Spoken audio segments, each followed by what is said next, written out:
नमस्कार, news our में आपका स्वागत है।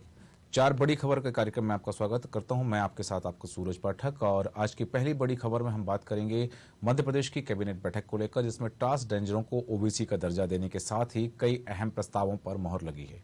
दूसरी बड़ी खबर उत्तर प्रदेश से है, जहां अतीक अहमद को दोबारा प्रयागराज लाया जा रहा है, जहां सफर में उसकी धड़कनें तेज होने लगी हैं। तीसरी बड़ी खबर पृथक विंध्य की मांग को लेकर है, जिसे नारायण त्रिपाठी ने फिर बुलंद किया है। चौथी और आखिरी बड़ी खबर विदिशा जिले से, जहां 84 परिवार आज भी मूलभूत सुविधाओं से वंचित हैं। क्या है पूरा मामला, जानेंगे इसी कार्यक्रम में। तो आइए शुरू करते हैं चार बड़ी खबर।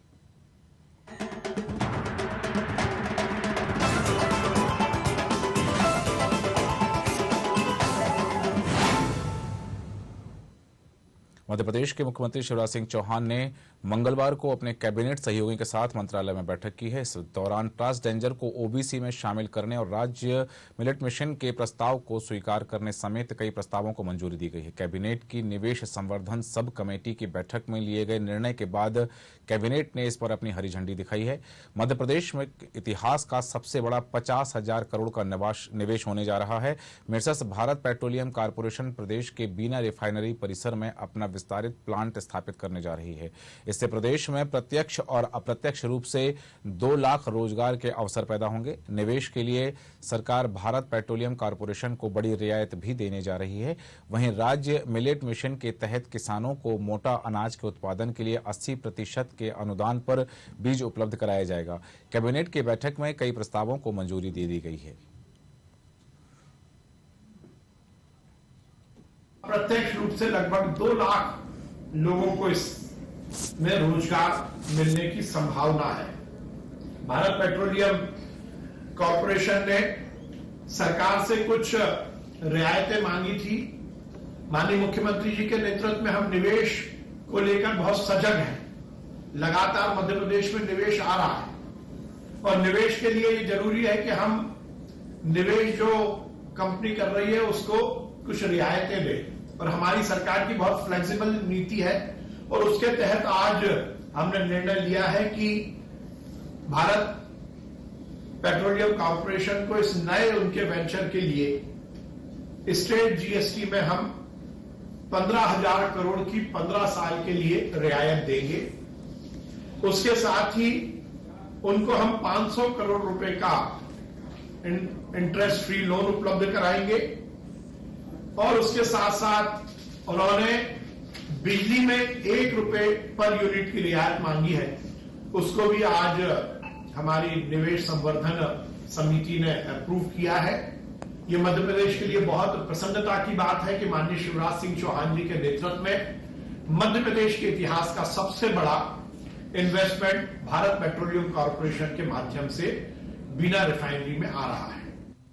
शिवराज कैबिनेट में कई अहम प्रस्तावों को मंजूरी दी गई है और सबसे बड़ी बात यह है कि अब मध्य प्रदेश में ट्रांसजेंडर को ओबीसी का दर्जा दे दिया जाएगा और जो आरक्षण ओबीसी वर्ग को मिलता है वो उनको मिलेगा। साथ ही बीना रिफाइनरी के अंदर भारत पेट्रोलियम का एक बड़ा प्लांट शुरू होने जा रहा है, जिसमें मध्य प्रदेश सरकार 15,000 करोड़ की रियायत दे रही है स्टेट जीएसटी में और साथ ही 500 करोड़ का विदाउट इंटरेस्ट लोन उनको प्रोवाइड करा रही है। हमारे ज्यादा जानकारी के लिए हमारे साथ बने हुए हमारे संवाददाता विवेक सिंह।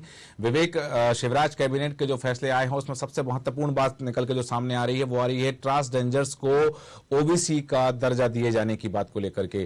किस तरह की यह नीति है और जिसको इस प्रस्ताव को जो मंजूरी दी गई है, इस प्रस्ताव का क्या परिप्रेक्ष्य देखने मिल रहा है? बिल्कुल सूरज, अगर हम बात करें तो आज मुख्यमंत्री शिवराज सिंह चौहान की अध्यक्षता में कैबिनेट की बैठक आयोजित की गई, जिसमें कई अहम प्रस्तावों को मंजूरी मिली। जैसा आपने भी कहा है और आप निश्चित रूप से कह सकते हैं कि जो ट्रांसजेंडर हैं उनको आज ओबीसी में शामिल करने का जो कैबिनेट में प्रस्ताव रखा गया था, आज वो सर्वसम्मति से पास हुआ। तो कहीं ना कहीं कह सकते हैं इसको लेकर दरअसल हम बात करें तो सुप्रीम कोर्ट ने एक फैसला सुनाया था। उस फैसले के हिसाब से आज मध्य प्रदेश की कैबिनेट की बैठक ने आज इसको ओबीसी वर्ग में ट्रांसजेंडर वर्ग जो था उसको शामिल करने का निर्णय लिया है। तो कहीं ना कहीं निश्चित रूप से कह सकते हैं कि ओबीसी वर्ग में अब ट्रांसजेंडरों को शामिल किया जाएगा। अब जो ओबीसी वर्ग को आरक्षण मिलता था, चाहे वो शासकीय नौकरियों में हो या फिर चुनाव में हो या अन्य तमाम योजनाओं में हो, इन तमाम योजनाओं का अब जो लाभ है अब ओबीसी वर्ग में शामिल किए जाने के बाद ट्रांसजेंडरों को मिलने की कहीं ना कहीं अब संभावना मध्य प्रदेश में हो गई है। और जैसा कि आज शामिल किया गया है तो निश्चित रूप से अब सरकार की जो तमाम योजनाएं हैं उसका लाभ ट्रांसजेंडरों को, ओबीसी वर्ग को जो आरक्षण मिलता है उसके माध्यम से मिलेगा। और साथ ही अगर हम बात करें तो कई अहम प्रस्तावों को भी आज मंजूरी मिली है। जिस तरीके से अगर हम बात करें, प्रधानमंत्री नरेंद्र मोदी मोटे अनाज को लेकर लगातार देश में जागरूकता अभियान चला रहे हैं और लगातार मोटे अनाज को बढ़ावा देने का काम कर रहे हैं। तो इसी को ध्यान में रखते हुए मध्य प्रदेश की कैबिनेट की बैठक में भी आज इसके प्रस्ताव रखा गया और कहीं ना कहीं जब मोटे अनाज के उत्पादकों के जो किसान होंगे उनको 80% रियायत भी दी जाएगी। साथ ही जो आयात और निर्यात का काम है उसमें भी कहीं ना कहीं किसानों को अब मध्य प्रदेश की सरकार की तरफ से सहायता राशि दी जाएगी। सबसे बड़ा अगर हम निर्णय देखें तो आज बीना रिफाइनरी को लेकर लिया गया है, जहां पर एक निवेश को लेकर 500 करोड़ की जो स्वीकृति है आज कैबिनेट की बैठक में दी है। और कहीं ना कहीं इसमें अगर हम बात करें तो 2 लाख से ज्यादा युवाओं को प्रत्यक्ष और अप्रत्यक्ष रूप से रोजगार मिलने की भी संभावना है और कहीं ना कहीं एक बड़ा प्रोजेक्ट है। इसके माध्यम से अगर हम बात करें तो जो जीएसटी है उसको भी सरकार ने माफ किया है, यानी कि 15 साल तक जो जीएसटी है 15,000 करोड़ की उसको छूट देने की, साथ ही 1% रियायत जो बिजली की दरों में है उसमें भी देने का प्रस्ताव आज कैबिनेट की बैठक में पास हुआ है। तो कहीं ना कहीं कई अहम प्रस्ताव सूरज ऐसे थे जिसको आज जी सूरज यहाँ एक बड़ा सवाल ये आ रहा है कि मध्य प्रदेश में ओबीसी आरक्षण को लेकर के अब तक जितनी भर्तियां हुई हैं, एमपीपीएससी की बात करें, विभागों की बात करें, तो उसमें ओबीसी आरक्षण को लेकर के हर परीक्षा के परीक्षार्थी कोर्ट की शरण में जाते हैं और उसके बाद परीक्षा पर रोक लग जाती है।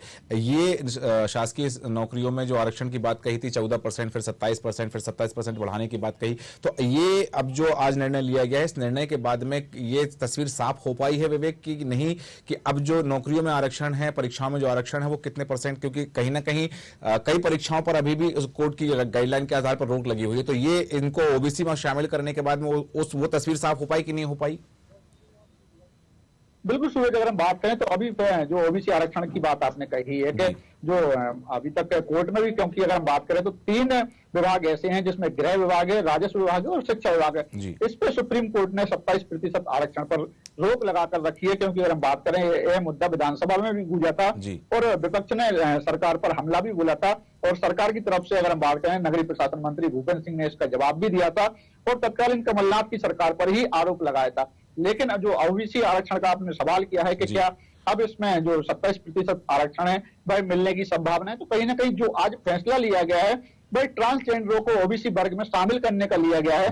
लेकिन भर्ती की जो प्रक्रिया है उसमें अगर हम बात करें तो अभी कोर्ट में विचाराधीन मामला है, लेकिन सरकार लगातार दावा करती है कि भाई सरकार जो भर्ती प्रक्रिया है उसमें 27% आरक्षण देने का काम कर रही है। अगर हम बात करें ओबीसी वर्ग के जो मंत्री हैं जो उनने भी दावा किया था, रामखिलावन पटेल ने सदन के अंदर जवाब दिया था, उन्होंने कहा था कि जिन विभागों में हाई कोर्ट ने रोक लगाई है उन विभागों को छोड़कर सभी विभागों में 27% आरक्षण सरकार की तरफ से दिया जा रहा है। तो अब देखना होगा कि जो ओबीसी आरक्षण का मुद्दा है कहीं ना कहीं नगरीय निकाय चुनाव में भी देखने को मिला था और विधानसभा चुनाव में भी देखने को मिलेगा। लेकिन जिस तरीके से ओबीसी वर्ग में ट्रांसजेंडरों को शामिल किया गया है, तो अब जो आरक्षण की आपने बात कही है, अब ट्रांसजेंडरों को कितना आरक्षण दिया जाता है, क्योंकि जो ओबीसी वर्ग को आरक्षण मिलने की बात है कि 27% दिया जाएगा, लेकिन 3 विभागों को 27% भर्ती है, लेकिन कोर्ट में भी प्रक्रिया विचाराधीन है। अब कोर्ट के निर्णय के बाद ही पूरी संभावना क्लियर होगी कि 27% आरक्षण मिलेगा या फिर 14% ही सीमित ओबीसी को जो आरक्षण मिलता है वही रहेगा। जी ठीक है, तमाम जानकारी के लिए बहुत धन्यवाद। हमारे साथ बने होते हमारे संवाददाता विवेक सिंह, और जिस तरह से वो बताया कि शिवराज कैबिनेट में कई अहम फैसलों को मंजूरी दे दी गई है, जिसमें ट्रांसजेंडर को अब शामिल कर लिया गया है ओबीसी में, उनको ओबीसी आरक्षण का फायदा मिलेगा और साथ ही बिना रिफाइनरी के परिसर के अंदर ही एक भारत पेट्रोलियम के बड़े प्लांट के लिए भी निवेश को मंजूरी दे दी गई है। 500 करोड़ का विदाउट इंटरेस्ट लोन उनको दिया जाएगा और साथ ही 15,000 करोड़ के जीएसटी में भी उनको रियायत की बात कही गई है। बढ़ते अगली खबर की ओर, जहां एक बार फिर यूपी का सबसे बड़ा डॉन अतीक अहमद 1250 किलोमीटर सफर पर निकल गया है।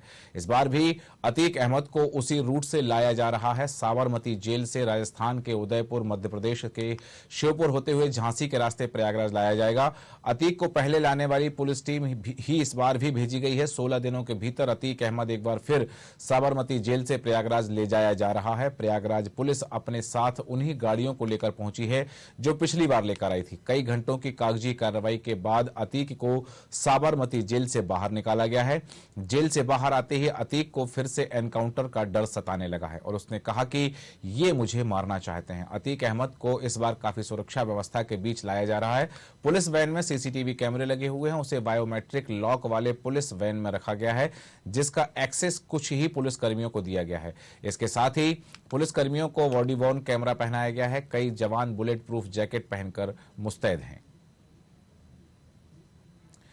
और अतीक अहमद को साबरमती जेल से प्रयागराज लाया जा रहा है और अतीक अहमद ने अपनी जान का डर बताया है। उनका कहना है कि ये लोग मुझे मारना चाहते हैं। हालांकि वही पुलिस वाले हैं, वही टीम है, वही गाड़ियां हैं जो पिछली बार भी थी। इस बार भी वही टीम, इस बार ज्यादा सुरक्षा के साथ में है। बॉडी वॉर्न कैमरा लगाया गया है, सीसीटीवी कैमरे से लैस हैं गाड़ियां और उन गाड़ियों में जो लॉक सिस्टम है वो कुछ ही पुलिस वालों को दिया गया है। हालांकि जिस तरह से बताया जा रहा है कि संभावना व्यक्त की जा रही थी पहले भी कि विकास दुबे जैसा हर्ष ना हो, कहीं इस बार लाते समय गाड़ी न पलट जाए अतीक अहमद की, और उसे भी कहीं ना कहीं एनकाउंटर का डर था और उस डर को उसने जाहिर किया है। जैसे ही वह जेल से बाहर निकला तब उसने कहा कि ये लोग मुझे मारना चाहते हैं। ये एक बड़ी बात है कि उसे प्रयागराज लाया जा रहा है क्योंकि प्रयागराज में जिस तरह से जो घटनाक्रम अभी तक चला है उमेश पाल हत्याकांड को लेकर के, उस पूरे घटनाक्रम को लेकर जो तस्वीरें साफ आई हैं, क्योंकि अभी जो हाल ही में राजू पाल हत्याकांड का जो मुख्य गवाह था उमेश पाल, उसकी जब हत्या कर दी गई है, गोलियां चलाई गई, बम चलाए गए, तो जो बमबाज गुड्डू मुस्लिम था, गुड्डू मुस्लिम की गिरफ्तारी के लिए भी जो कवायद की गई है, वहीं अतीक के बहनोई ने उसको फरार कराया है, ये बात भी सामने आई थी और ये तस्वीरें भी सामने कहीं ना कहीं आई थी। सीसीटीवी वीडियो भी वायरल हुआ था और एसटीएफ ने कहीं इस बात को लेकर तस्दीक की थी कि उनके अतीक अहमद के बहनोई को गिरफ्तार किया गया था पूछताछ के लिए। और गुड्डू मुस्लिम को लेकर भी एक सवाल आया था कि उन्होंने 50,000 रुपए देकर के उसको बस से फरार कराया था। अब अतीक अहमद को प्रयागराज लाया जा रहा है। अतीक अहमद को साबरमती से प्रयागराज लाने के पीछे जो चीजें हैं, क्योंकि कहीं ना कहीं सुरक्षा यहां बहुत मायने रखती है। अतीक अहमद ने को पहले भी डर था और उसने आज भी जाहिर कर दिया है कि ये लोग मुझे मारना चाहते हैं। पुलिस की जिम्मेदारी बन गई है कि उसको सकुशल यहां प्रयागराज तक लाया जाए। ऐसी स्थिति में उसकी सुरक्षा और बढ़ा दी गई है। जो गाड़ियां हैं वही गाड़ियां जो पिछली बार गई थी, वही पुलिस टीम जो पिछली बार गई थी, वही टीम है और ज्यादा सुरक्षा के साथ उसे लाया जा रहा है। ज्यादा जानकारी के लिए हमारे साथ बने हमारे संवाददाता प्रयागराज से नन्हे सिंह, जो बात सामने आ रही है कि अतीक अहमद को लाया जा रहा है और अतीक अहमद ने कहा है कि ये लोग मुझे मारना चाहते हैं, वो तमाम सुरक्षा व्यवस्थाओं का क्या वहां पर जायजा लिया गया है और क्या सुरक्षा व्यवस्था के बीच में अतीक अहमद को लाया जा रहा है?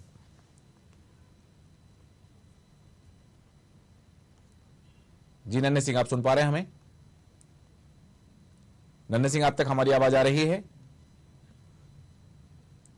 हम आपको बता दें कि अतीक अहमद को साबरमती से लाया जा रहा है प्रयागराज और एक बार फिर सबसे बड़ा सरगना, सबसे बड़ा बदमाश जिसे कहा जा रहा है, अतीक अहमद 1200 किलोमीटर के सफर पर निकल चुका है और अतीक अहमद को पुलिस की टीम सुरक्षा के साथ में, सुरक्षा व्यवस्था के साथ साबरमती से लेकर के निकली है और साबरमती से उसे प्रयागराज लाया जा रहा है। और प्रयागराज लाने के पीछे बहुत सारे कारण हैं, क्योंकि अभी पिछले दिनों हाल ही में जो घटनाक्रम चला है उमेश पाल हत्याकांड को लेकर के, राजू पाल हत्याकांड के गवाह की हम बात कर रहे हैं, उमेश पाल हत्याकांड को लेकर के जो घटनाक्रम चला है उस घटनाक्रम को लेकर के अब उसे यहां लाया जा रहा है। और इससे पहले उस घटनाक्रम में शामिल लोगों के एनकाउंटर भी हुए हैं, गिरफ्तारियां भी हुई हैं और अतीक अहमद ने संभावना जाहिर की है कि ये लोग मुझे मार सकते हैं।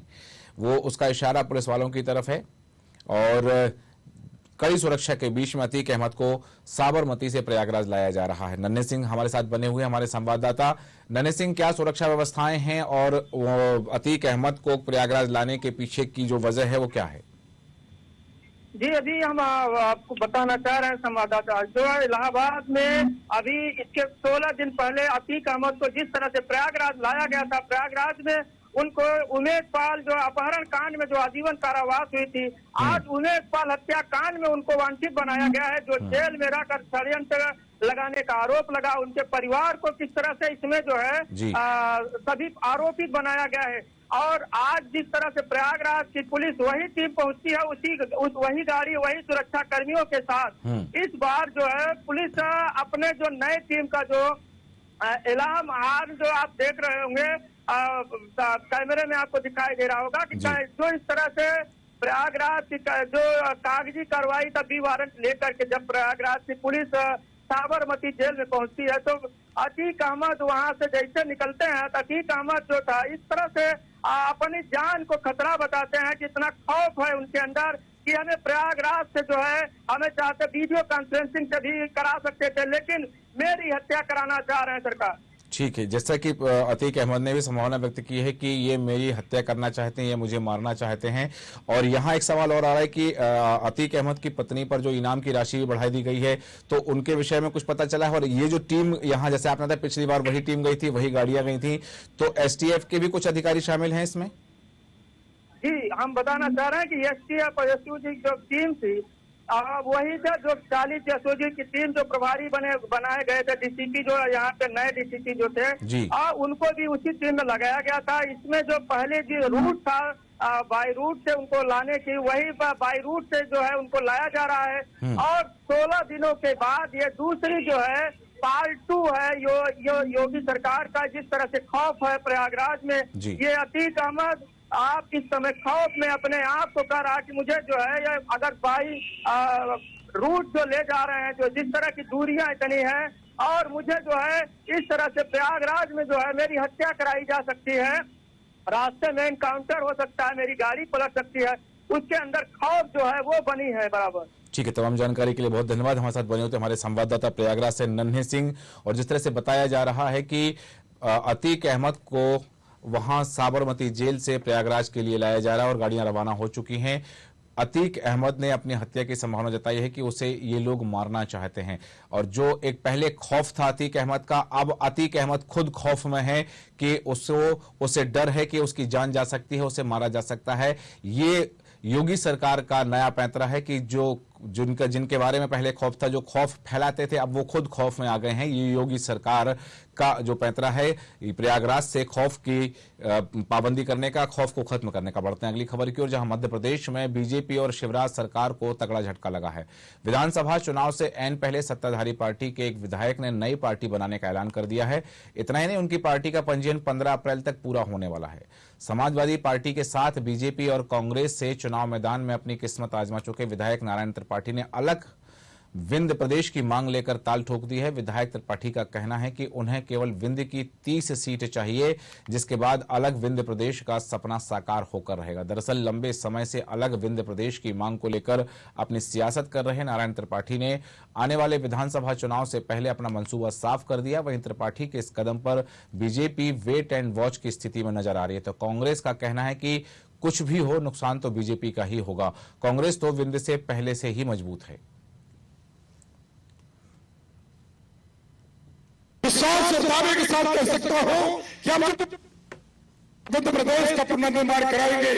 और ये बहुत जल्दी 2 तारीख से 2 मई से बाबा बागेश्वर धाम महाराज की कथा चालू होगी, 7 मई को खत्म होगी। इसके बाद ये अभियान जिस पर पहले हमारा चालू था, अब विंध्य की पार्टी का रजिस्ट्रेशन लगभग पूर्ण हो चुका है। 15 तारीख के अंदर विंध्य की पार्टी का रजिस्ट्रेशन आ जाएगा और विंध्य के लोग तैयार हो जाएं, मन बना ले, तैयारी कर ले। विंध्य प्रदेश पर विंध्य के लोग चुनाव लड़ेंगे, अपने दल से चुनाव लड़ेंगे। चुनाव है, भारत का लोकतंत्र है। लोकतंत्र में सबको अपने अपने अधिकार है। इसलिए अगर भारतीय जनता पार्टी का कोई विधायक है या कोई जिम्मेदार कार्यकर्ता है, वो कुछ ऐसा करता है तो जरूरी उस पर हम जो संगठन को जो आवश्यक निर्णय करने होंगे वो करेगा। क्या है कि बीजेपी में इनके पुराने लोगों को महत्व मिल नहीं रहा है। जो कांग्रेस छोड़ के गए लोग, वो उनको वहां महत्व मिला है। तो पुराने जितने भी लोग हैं, अभी आपने भंवर सिंह शेखावत जी का स्टेटमेंट सुना होगा, इंदौर के अंदर तवज्जो नहीं दी गई, नारायण त्रिपाठी को नहीं दी जा रही है। और भी उनके जितने सीनियर लोग हैं, बिसेन जी हैं, जबलपुर के अजय बिश्नोई जी हैं, सभी क्वारंटाइन कर दिया है इनको। तो निश्चित तौर पर लोग कोई रास्ता तो ढूंढेंगे। ये देखिए, एक चीज बार बार मैं कहता हूँ, स्पष्ट है, मध्य प्रदेश में 2 ही लोग चलेंगे, बीजेपी और कांग्रेस। बीजेपी का वक्त समाप्त हो चुका है, अब कांग्रेस का वक्त है, क्योंकि 18 साल फिर 3.5 साल कोविड महामारी, दुनिया भर के किसानों की आत्महत्याएं, 40 लाख युवाओं का बेरोजगार होना, डीजल पेट्रोल रसोई गैस का महंगा होना, ये सब अब केवल इवेंट मैनेजमेंट कर रहे हैं कि कितनी ज्यादा से ज्यादा सीट आए, जो इनके आंकड़े अभी आ रहे हैं 50-60 के आ रहे हैं, तो आंकड़े ये कैसे थोड़े बढ़े, इसके लिए प्रयत्न कर रही है बीजेपी और कुछ नहीं। नारायण त्रिपाठी पहले ही अपने बयानों को लेकर सुर्खियों में रहे हैं और अलग विंध्य की मांग को लेकर के उनकी जो कवायद चल रही थी, अब उन्होंने ऐलान कर दिया कि हम एक नई पार्टी बनाएंगे और 30 सीटों पर, विंध्य की सीटों पर हम चुनाव लड़ेंगे और जीतेंगे और विंध्य प्रदेश बनकर रहेगा। ज्यादा जानकारी के लिए हमारे साथ बने हुए हमारे संवाददाता विवेक सिंह। विवेक, जिस तरह से नारायण त्रिपाठी हमेशा अपने बयानों को लेकर सुर्खियों में रहते हैं, हालांकि पहले वो कांग्रेस की सीट पर टिकट पर चुनाव लड़ चुके, बीजेपी के विधायक हैं, वर्तमान में बीजेपी से जीते हैं, ऐसी स्थिति में उनका यह जो बयान है कि वो अलग पार्टी बनाएंगे, भारतीय जनता पार्टी के लिए कितना नुकसानदायक हो सकता है? बिल्कुल सूरज, अगर हम बात करें जिस तरीके से नारायण त्रिपाठी के मिजाज की, तो कहीं ना कहीं निश्चित रूप से वे लगातार चुनाव में पार्टियां बदलते रहे हैं, लेकिन अब उन्होंने खुद अपनी एक पार्टी बनाने का ऐलान किया है और कहा है कि 15 मई तक उनका जो रजिस्ट्रेशन है पार्टी का वह भी आ जाएगा और साथ ही उन्होंने विंध्य की जनता से अपील की है कि आने वाले चुनाव के लिए वह तैयार हो जाएं, वह अपनी ही पार्टी से चुनाव लड़ें और 30 सीटों पर कहीं ना कहीं जो विंध्य की 30 सीटें हैं उस पर नारायण त्रिपाठी का फोकस है और उन्होंने कहा भी है कि जो बागेश्वर सरकार है उनकी भी कथा का आयोजन वहां पर विंध्य में किया जाएगा, जो 2 मई से शुरू होगी और 7 मई तक की जाएगी। यानी कि धार्मिक यात्रा से शुरुआत करके अब राजनीतिक जो यात्रा है उनकी, यानी कि नई पार्टी की शुरुआत पहले वह बागेश्वर की वहां पर कथा का आयोजन कराएंगे और उसके बाद 15 मई तक का उन्होंने समय का, 15 मई तक उनके जो नई पार्टी का रजिस्ट्रेशन है वह आ जाएगा और उसके बाद जनता के साथ मिलकर वह टिकटों का वितरण भी करेंगे और जनता से राय भी लेंगे। तो कहीं ना कहीं निश्चित रूप से जो आपने सवाल किया है कि भारतीय जनता पार्टी के लिए कितना नुकसानदायक है, तो निश्चित रूप से, क्योंकि अगर हम बात करें वह सत्ताधारी दल के यानी कि भारतीय जनता पार्टी से मैयर से विधायक है, तो ऐसे में कहीं ना कहीं भारतीय जनता पार्टी को नुकसान उठाना पड़ सकता है विंध्य में, क्योंकि उन्होंने विंध्य क्षेत्र की मांग की अगर हम बात करें तो लगातार विंध्य के तमाम और दिग्गजों की बात करें तो वह भी कई बार विंध्य क्षेत्र की मांग उठा चुके हैं, यानी कि विंध्य प्रदेश की मांग उठा चुके हैं और नारायण त्रिपाठी तो खुलकर इस बात का ऐलान कर चुके हैं अब कि भाई अलग पुनः निर्माण, इसको लेकर वह दावा कर रहे हैं कि मध्य प्रदेश का पुनः निर्माण कराया जाएगा, यानी कि विंध्य प्रदेश बनवाया जाएगा। इसको लेकर हालांकि अगर हम बात करें तो वह प्रधानमंत्री नरेंद्र मोदी को भी पत्र लिख चुके हैं इसके पहले विंध्य प्रदेश की मांग को लेकर और अब उन्होंने पार्टी बनाने का ऐलान किया है, तो कहीं ना कहीं भारतीय जनता पार्टी को इसका नुकसान उठाना पड़ सकता है। वहीं अगर हम कांग्रेस की बात करें तो कांग्रेस इसको बीजेपी की अंदरूनी कलह बता रही है और कह रही है कि जो कांग्रेस से गए हुए नेता है उनको भारतीय जनता पार्टी में तवज्जो नहीं मिल रही है। पीसी शर्मा जो पूर्व मंत्री हैं कांग्रेस के, उन्होंने इस बात का जिक्र भी किया है और उन्होंने कहा है कि और तमाम नेता जो है वह भी पार्टी पर सवाल खड़े कर चुके हैं। लेकिन नारायण त्रिपाठी की बात करें तो भाई कांग्रेस से भी विधायक रह चुके हैं, समाजवादी पार्टी से भी चुनाव लड़ चुके हैं, यानी कि अलग अलग पार्टियों से भाई चुनाव लड़ चुके हैं। अब भारतीय जनता पार्टी से विधायक है, तो भारतीय जनता पार्टी को कितना चुनाव में नुकसान भाई पहुंचाते हैं यह जरूर देखने वाली बात होगी। लेकिन जिस तरीके से उन्होंने विंध्य प्रदेश की अलग मांग की है और उन्होंने कहा है कि पुनर्गठन कराकर ही रहेंगे और 30 सीटों पर वह अपनी ही पार्टी से अब चुनाव लड़ने का ऐलान किया है, तो अब उनके कौन से पार्टी के जो दावेदार होंगे भारतीय जनता पार्टी के नेताओं को तोड़ने का काम करेंगे या फिर कांग्रेस के नेताओं को तोड़ने का काम करेंगे या फिर स्थानीय जो वहां के दावेदार नेता होंगे जो नाराज होंगे या कांग्रेस के या फिर भारतीय जनता पार्टी के उनको टिकट देने का काम करेंगे, यह जरूर देखने वाली सूरज बात होगी। लेकिन कहीं ना कहीं नारायण त्रिपाठी ने अब खुलकर बगावत कर दी है और इसको लेकर बीजेपी संगठन की बात करें तो बीजेपी के प्रदेश अध्यक्ष विष्णुदत्त शर्मा का भी बयान आया है इसको लेकर। उन्होंने कहा है कि बीजेपी के अगर विधायक इस तरीके की बात करते हैं तो फोरम है उस पर बात रखी जाएगी और पार्टी को जो निर्णय लेना होगा वह जल्द ही लिया जाएगा, यानी कि माना जा रहा है कि अब नारायण त्रिपाठी पर भारतीय जनता पार्टी कार्रवाई कर सकती है। जी बिल्कुल सही कहा आपने, कार्रवाई कर सकती। तमाम जानकारी के लिए बहुत धन्यवाद। हमारे संवाददाता विवेक सिंह हमारे साथ बने हुए थे और नारायण त्रिपाठी एक बार फिर विंध्य क्षेत्र की मांग को लेकर के अपनी राजनीति चमकाने निकल पड़े हैं और अब इस बार उन्होंने अलग पार्टी बनाने का ऐलान कर दिया। भारतीय जनता पार्टी में इस बात को लेकर सुगबुगाहट हो गई है कि क्या अब नारायण त्रिपाठी पर कार्रवाई होगी तो क्या कार्रवाई की जाएगी और अगली यदि वो अलग अपनी पार्टी बना रहे हैं तो उस पार्टी का नाम क्या होगा और उस पार्टी के प्रत्याशी कहां से वो खड़े करेंगे। बढ़ते हैं चौथी और आखिरी बड़ी खबर की ओर जो विदिशा जिले से है, जहां विदिशा जिले में शमशान घाट के पास बनी मल्टी में प्रधानमंत्री आवास योजना के तहत 84 परिवारों को गृह प्रवेश कराया गया था, जो कि तब से ही निवास कर रहे हैं, लेकिन यहाँ पेयजल, बिजली और सड़क की सुविधाएं नहीं हैं। ग्रामीणों ने कलेक्टर, नगरपालिका, सीएमओ सहित अन्य लोगों को कई बार शिकायतें की हैं, लेकिन परिणाम शून्य रहा है। इसी बात को लेकर थक हार कर रहवासियों ने आज रामलीला चौराहे पर खाली बर्तनों को रखकर सड़क को जाम करते हुए दोनों तरफ के वाहनों को रोक दिया है। सूचना मिलने के बाद कोतवाली पुलिस मौके पर पहुंची और समझाइश दी है। बावजूद जब लोग नहीं हटे, तब उन्होंने आंदोलनकारियों को धक्का मुक्की कर वहां से तितर-बितर किया। हालांकि बाद में नगरपालिका, सीएमओ ने समझाइश देकर उनकी समस्या को जल्द हल करने की बात कही है।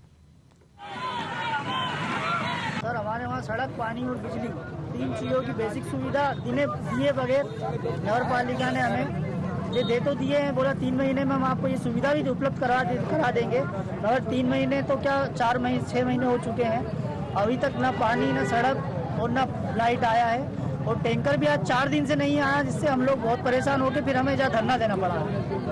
क्या आश्वासन मिला आपको? आश्वासन यही दे रहे हैं हम जे लोग की टैंकर भिजवा रहे हैं अभी, और टैंकर आ जाता है फिर भी हमें कम से कम 20 से 60 जीना पानी ऊपर चढ़ा के ले जाना पड़ता है, जिससे हमारे वहाँ बहुत दिक्कत आ रहा है। अभी आपको पुलिस ने किस तरीके की अवधारणा करी? बहुत धक्का मुक्की भी दी थी और सही से बात भी नहीं करी। मैं 2017 में मुझे बैंक फाइनेंस करवाया गया था, वो बोला था कि 3 महीने में आपको मकान कंप्लीट करके दे दिए जाएंगे, जबकि 2017 से आज 23 शुरू हो रही है। आज तक मैं हर मंगलवार को जन सुनवाई में कलेक्टर साहब के पास जाता हूँ, एसडीएम साहब के पास जाता हूँ, तहसीलदार साहब के पास जाता हूँ, ऐसा कोई सा भी प्रशासन बाकी नहीं है जिसके पास मैंने हाथ ना जोड़े हों। लेकिन मैं आज परेशान हूँ, आज 6 दिन से मुझे पानी नहीं है और इसका समस्या का समाधान किया। चित्रापुरा में जो आवास कर रहे थे, ठेकेदार और नगर पालिका के बीच में डिस्प्यूट चल रहा था। ठेकेदार ने भी फाइनली लिख के दे दिया कि वो काम नहीं कर पाएगा। इसके पहले नगर पालिका उसको नोटिस दे चुकी थी, उसके द्वारा ये लिख दिए जाने के बाद कि वो काम नहीं कर पाएगा, नगर पालिका ने भी उसको टर्मिनेशन नोटिस जारी कर दिया है, क्योंकि ये काम बड़ा है और इसको रिटेंडर और तमाम तकनीकी समस्याएं हैं। लेकिन फिलहाल पानी की व्यवस्था के लिए इनको टैंकर जा रहा था और आज वहाँ पे जो बोर है उसको भी अधिग्रहित करके इसे सौंप दिया जाएगा। प्रधानमंत्री निवास के लोग हैं लोग, इनकी समस्या है बिजली, पानी और सड़क। अभी हमको सीओ साहब ने बताया कि वहाँ एक बोर लगा हुआ है, उस बोर को हम अधिग्रहण करके इन्हीं की सुप्रस्थापित कर देते हैं। वर्तमान में पानी की समस्या का समाधान हो जाएगा। जब तक पानी नहीं आएगा तब तक टैंकर भी भिजवाएंगे और सड़क और बिजली के लिए कलेक्टर साहब से बात करके। मैडम, विदिशा जिले का यह मामला है जहां 84 परिवार मूलभूत सुविधाओं से भी वंचित हैं, उनको वो सुविधाएं नहीं मिल रही हैं। पीएम आवास के तहत 84 परिवारों को गृह प्रवेश तो करा दिया, लेकिन ना तो वहां पानी है, ना बिजली है, ना सड़क है, और जो तमाम सुविधाएं उनको मिलनी चाहिए वो सुविधाएं नहीं मिल रही, जिसके कारण उन्होंने परेशान होकर के आज सड़क जाम की है, धरना प्रदर्शन किया। ज्यादा जानकारी के लिए हमारे साथ बनी हमारे संवाददाता विदिशा से सोनू नामदेव। सोनू, जिस तरह से इन परिवारों ने सड़क पर जाम लगाया है, सड़क पर प्रदर्शन किया है, इनका यह कहना है कि 84 जो परिवार हैं पीएम आवास के तहत इनको आवास तो दे दिए गए, लेकिन सुविधाएं नहीं दी गई हैं। तो क्या ठेकेदार और नगर पालिका के बीच की जो रंजिश है उसका खामियाजा भुगत रहे हैं ये 84 परिवार? जी सूरज जी, बिल्कुल मैं आपको बता दूं, ये जो विदिशा मुख्यालय का ही ये मामला है। विदिशा से जत्रापुरा का जो क्षेत्र है, यहाँ मल्टी जो बनाए गए हैं, प्रधानमंत्री आवास जो कि बनाए गए हैं, लगभग 648 आवास जो बनाए गए हैं, उनमें 84 आवासों का वर्चुअल प्रधानमंत्री द्वारा इसका उद्घाटन किया गया, और जो कि धनतेरस पर लगभग 5 से 6 महीने पूर्व इनका उद्घाटन किया गया। लेकिन इन अधिकारियों को जो चाबी सौंपी गई थी, उसके बाद जो कि वहां की जो दुर्दशा जो देखी गई है, जैसे कोई व्यवस्था को नाम पर कुछ नहीं है, ना तो लाइट है, ना ही बिजली है, ना ही पानी है, और इन सारी समस्याओं को बार बार वहां के रहवासी जो कि कलेक्टर हैं और अन्य प्रति जो कि अधिकारी जो भी होते हैं, हर अधिकारी के पास पहुंचे हैं, लेकिन इसके बावजूद भी उनको अभी तक कोई ऐसा उसका निष्कर्षण नहीं निकला जिससे कि उनकी सुविधाएं उनको हो सके, और सिर्फ आश्वासन ही आश्वासन मिला। तब जाकर वो आज अपने हाथ तक कर वो उन्होंने चक्का जाम की स्थिति बनाई, जो कि उनके पास ही एक हाईवे है, हाईवे पर उन्होंने चक्का जाम की स्थिति बनाई। लगभग 1 घंटे तक उनका ये चक्का जाम चलता रहा, लेकिन उस और कोई अधिकारी नहीं आया है। जब प्रशासन को सूचित किया गया मीडिया के द्वारा, तब जाकर अधिकारी वहां पर पहुंचे, जो कि तहसीलदार और टीआई वगैरह और नगरपालिका सीएमओ वहां पर पहुंचे, तब जाकर उन्होंने एक आश्वासन देकर वहां से उनको हटाया गया। लेकिन फिर भी अगर पुलिस की बात करें तो पुलिस ने एकदम बर्बरता से उनके ऊपर धमकी की, जिससे कि उनको कुछ हल्की फुल्की चोटें भी आई हुई है,